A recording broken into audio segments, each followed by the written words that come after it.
검사들이 검사를 제대로 걸지 않아서 이번에도 무슨 검사 세트가 나오고 이러지 않았습니까? 근데 이게 똑같은 겁니다. 판사가 판결을 내리는 것에 대해서 걱정이 있는 겁니다. 그래서 제가 아까 말씀드린 것처럼 그렇습니다. 아닙니다. 이미 그렇게 무죄 판결이 났는데 거기에 뭐라고 표현되어 있냐면 정확히 아까 헌법을 위반했던 상황에 대해서 법관의 독립을 침해하는 위헌적인 행위라는 표현이 6차례 나옵니다. 아주 심각한 문제입니다. 이거 왜 이렇게 본질과 다르게 녹음을 했나 안 했냐 이런 이야기를 하시는 겁니까? 그래서 사실은 국민들이 분노할 수 있는 겁니다. 이제 앞으로는 판사한테 가서 죄를 물을 게 아니라 아는 사람한테 가서 부탁을 하면 되는 시대가 열리는 거 아닙니까? 그러니까 이건 그래서 막았어야 되는 문제인 거고요. 그리고 2018년도에 법관 대표자 회의에서 이분에 대해서는 문제 제기가 된 겁니다. 이미 2년 전에. 탄핵을 안 할 수 없는 사안이었고요. 네. 최소한의 인원을 탄핵을 한 겁니다. 실은 이게 20대 국회 때 나왔던 문제입니다.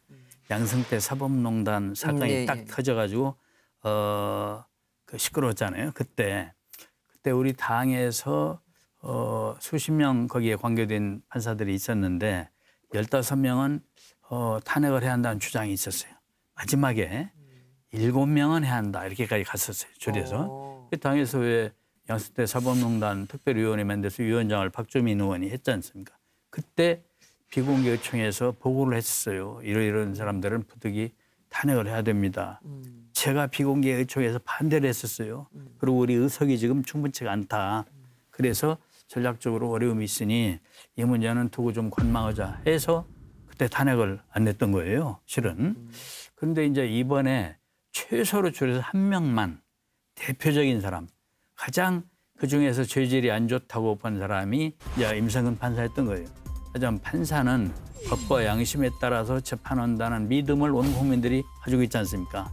그런데 그 믿음을 깨는 사람으로서 가장 대표적인 사람을 임성근 판사로 본 거고, 이거는 법원에 놔두면 1심에서 보지에 나오듯이 도저히 안 되니까 국회가 헌법에 있는 권한을 통해서 탄핵을 해야 된다 이런 결론이 나서 줄여서 15명이 7명, 5명 하다 이번에 21대 국회가 3명으로 된 거예요. 그래서 불가피한 경우였다 이렇게 생각합니다. 그러니까 지금 두 분은 찬성이시고 두 분은 이제 반대이신데, 그래서 결국 그러니까 어쨌든 그 찬성하는 이유와 반대하는 이유는 다 이제 각기 다르다고 아까 말씀을 지금 들었습니다. 그러면 이제 이게 헌재에 가서 통과될까 안 될까 또 다른 문제란 말이에요. 그러니까 옳고 그를 떠나서. 이거 잘못한 건 맞아요. 근데 이제 경중이 제가 이제 판사들한테 물어보면 이제 법원에 보면 수석 부장 판사가 있고 밑에 이제 판사들이 있잖아요. 그럼 수석 부장 판사가 실제로 이제 후배 판사들일 테니까 관행적으로 뭔가 주문하는 게 있어 왔나 봐요. 그래서 이 경우는 근데 유죄 무죄를 바꾸라는 게 아니라 판결문에 어떤 내용 이런 문장은 좀 들어갔으면 좋겠다.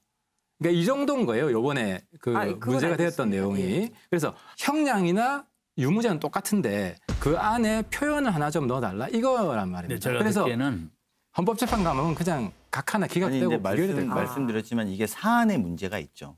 어떤 사안을 위해서 그랬느냐.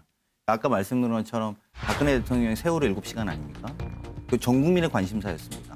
그거에 대해서 한 줄을 넣었다. 그러니까 그건 괜찮은 거다. 저 이런 논리로 설명이 괜찮은 게 아니라 징계를 사법부에 내서 해야 된다. 그렇습니다. 저는 그리고 그게 법관의 독립을 지켜야 된다라고 하는 헌법이 위배된다는 겁니다. 그러니까